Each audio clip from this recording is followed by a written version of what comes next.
రాక్షసుడి వ్యాధి. పూర్వకాలం ఒక ఊర్లో రమణాచారి అనే ఆయుర్వేద వైద్యుడు ఉండేవాడు. ఆయన ఉండే ఊరు అరణ్యం దావులలోనే ఉండేది. ఆయన హస్తవాసి గొప్పది అని అందరూ చెప్పుకునేవారు. ఆయన ఇల్లు నిత్యం రోగులతో కిటకిటలాడుతూ ఉండేది. అయితే రమణాచారి ఎవరిని ఇంత డబ్బు ఇవ్వమని అడిగేవాడు కాదు. ఎవరికి వాళ్ళు వాళ్ళ తాహతను పట్టి ఇచ్చేది తీసుకునేవాడు. పేదలకు ఉచితంగా వైద్యం చేసేవాడు. ఆయన భార్య భానుమతికి భర్త ఉదార బుద్ధి అంటే ఒళ్ళు మంట. వైద్యుడితో పెళ్ళి అనగానే ఆమె ఇంటి నిండా ఖరీదైన వస్తువులు, ఒంటి నిండా రకరకాల నగలు, ఇలా పిలిస్తే అలా పలికే పనివాళ్ళు అనే అందమైన కళలతో ఆ ఇంట అడుగుపెట్టింది. అయితే ఆ భర్త బొటాబొటి సంపాదనతో ఆమె కన్న కలలు ఏవీ ఫలించలేదు. ఇదిలా ఉండగా ఒకనాటి అర్ధరాత్రి ఎవరో తలుపు తడుతున్న శబ్దానికి భార్యాభర్తలు ఇద్దరికీ మెలకువ వచ్చింది. ఈ కొంపలో భాగ్యాల మాట దేవుడెరుకు, కంటి నిండా నిద్రపోయే భాగ్యం కూడా లేదేం అని విసుక్కుంటూ తలుపు తీయడానికి లేచింది భానుమతి. వెనక రమణాచారి కూడా వెళ్ళాడు. తలుపు తెరుస్తూనే భార్యాభర్తలిద్దరూ నిలువెల్లా వణికిపోయారు. ఎదురుగా పెద్ద రాక్షసుడు. వాడు బాగా తల వంచి ద్వారం దాటి లోపలికి వస్తూనే నేల మీద చతికిలబడి కాళ్ళు పీసుక్కుంటూ, భయపడకండి, వెర్రి దాహం, ఒకటే నీరసం, నువ్వు గొప్ప వైద్యుడు అని తెలిసి వచ్చాను. అరికాళ్ల మంటలు, నొప్పులు, నా బాధలకు నువ్వు వైద్యం చేయక తప్పదు అన్నాడు. దానితో రమణాచారికి భయం పోయింది. భానుమతి కాస్త దూరంగా నిలబడి రాక్షసుడి కేసి బెదురుగా చూడసాగింది. రమణాచారి ఆవిడకు భయపడవద్దని సైగ చేసి రాక్షసుని పరీక్షించి, నువ్వు వ్యాధి బాగా ముదిరాక వచ్చావు, అయినా పర్వాలేదు, నీది అసురమేహ వ్యాధి, ఒక నెల్లాళ్ల పాటు నా మందు సేవిస్తే ఫలితం ఉంటుంది అని కొన్ని గుళికలు మింగించి ఇంత కషాయం తాగించాడు. రాక్షసుడు కృతజ్ఞతగా తల ఊపి, రేపు ఈ వేళకే వస్తాను అంటూ బయలుదేరి వెళ్ళిపోయాడు. తలుపు మూస్తున్న రమణాచారితో భానుమతి, నీ తెలివి తెల్లారినట్టే ఉంది, డబ్బు కోసం మనుషులను పీడించవు సరే, ఈ బ్రహ్మరాక్షసుగాన్ని ఇంత డబ్బు కక్కమని నిలదీయడానికి ఏమీ అన్నది కోపంగా. అయితే రమణాచారి ఎంతో శాంతంగా, చూడు భాను, నాకు తెలిసిన విద్య వైద్యం ఒక్కటే, అది నలుగురికి ఉపయోగపడితే ఆనందం, దానిని వ్యాపారం చేయడం నాకు ఇష్టం లేదు అన్నాడు. భర్తను నమ్ముకునే లాభం లేదనుకుని ఆమె మర్నాటి రాత్రి రాక్షసుడు రాగానే, చూడు పెదమావయ్య, నీ వైద్యానికి మీ అబ్బాయి 100 కాసులు ఖర్చు పెట్టాడు, రేపు వచ్చేటప్పుడు వట్టి చేతులతో రాకు అన్నది. భానుమతి మాటలు వింటూనే రాక్షసుడు కస్సుమంటూ హుంకరించి, నువ్వేదో నాతో చుట్టరికం కలపాలనుకుంటున్నావేమో, జాగ్రత్త, నీ కళ్ళబొల్లి మాటలు నా దగ్గర సాగవు, నేను అరణ్యంలో కంటబడిన మనిషి దగ్గర ఏ పాటే ఉన్నదో ముందుగా చూసి ఆ తర్వాత వాడిని ఏ పూట ఆహారంగా ఉపయోగించుకోవాలో ఆలోచిస్తాను, నన్నే డబ్బు అడుగుతావా అంటూ మరొకసారి హుంకరించాడు. రాక్షసుడు అలా అనగానే భానుమతి కుక్కిని పేనులా అయిపోయింది. అయితే ఆవిడకు వాడి మాటల ద్వారా వాడు తన నివాసంలో చాలా డబ్బు దాచి ఉంటాడు అని ఆమె ఊహించింది. ఎలా అయినా వాడు ఉంటున్న చోటు తెలుసుకుంటే డబ్బుకు కొల్లలు.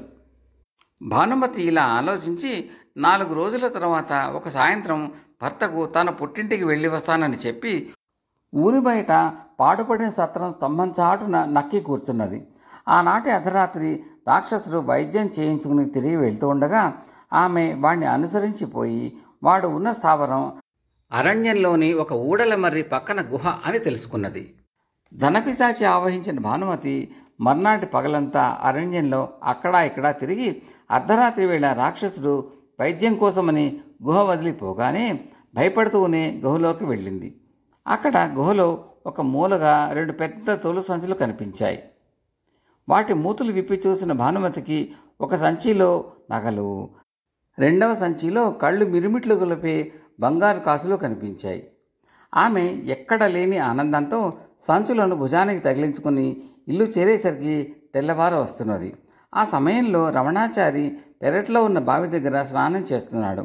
భానుమతి ఆ సంచులను ఊరగాయ జాడీలు ఉంచి అటక మీద భద్రంగా దాచింది. జరిగినదేమిటో భర్తకు మాత్రం చెప్పలేదు. ఇప్పుడు భానుమతికి ఆనందంతో పాటు నిస్సత్తువ పట్టుకున్నది.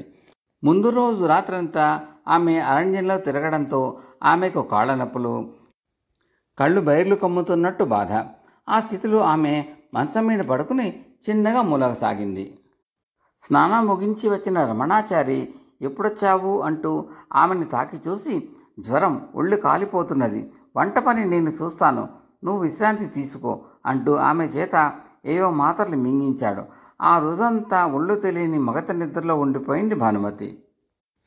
ఆ రాత్రి రాక్షసుడు మహా సంతోషంగా పెద్ద పెద్ద అంగలతో రమణాచారి దగ్గరకు వచ్చి, నీ వైద్యం అమోఘంగా పనిచేసింది, నా బాధలన్నీ మటు మాయమయ్యాయి, నీకేదైనా కానుకలు ఇచ్చిపోదామని అనుకున్నాను, అయితే నా సంపదని అంతా ఎవరో కొల్లగొట్టేశారు, అయినా అంత ధనం పోయినందుకు బాధ కలగడం లేదు, నువ్వన్న ఆ అసురమేహ వ్యాధి నుంచి బతికి బయటపడ్డాను, అదే చాలు, నేను ఉండే చోటు ఎవరికో తెలిసిపోయింది కనుక ఇక నేను ఆ అరణ్య ప్రాంతంలో ఉండదలచలేదు, మరొక దూరమైన అరణ్య ప్రాంతానికి పోతున్నాను, నీకు చాలా కృతజ్ఞుణ్ణి అంటూ వెనుదిరిగిపోయి ఆగి, భయంగా ఉంది, ఒకవేళ ఆ వ్యాధి మళ్ళీ తిరగబెడితే ఏం చెయ్యాలి అన్నాడు.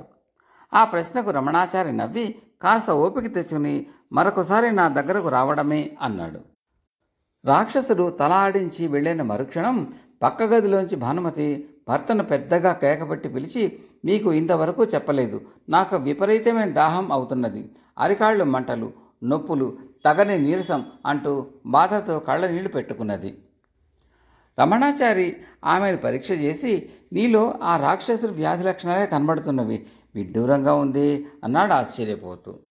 భర్త మాటలు వింటూనే భానుమతి వెలవెలపోయి, రాక్షసుడు వాళ్లను వీళ్లను చంపి కూడబెట్టిన పాపపు ధనం కారణంగానే వాడి కింద భయంకర వ్యాధి వచ్చి ఉంటుంది, ఆ ధనాన్ని తను దొంగిలించి తేవడమే తనకు వాడి వ్యాధి లక్షణాల కారణము అనుకుంటూ భర్తకు తను చేసిందంతా చెప్పి, నా ప్రాణం కంటే ఆ సంచుల్లో ఉన్న బంగారం విలువైనది కాదు, వాటిని అటకపై నుంచి దింపి పెరటిలోని బావిలో పారేయండి అన్నది తొందర పెడుతూ.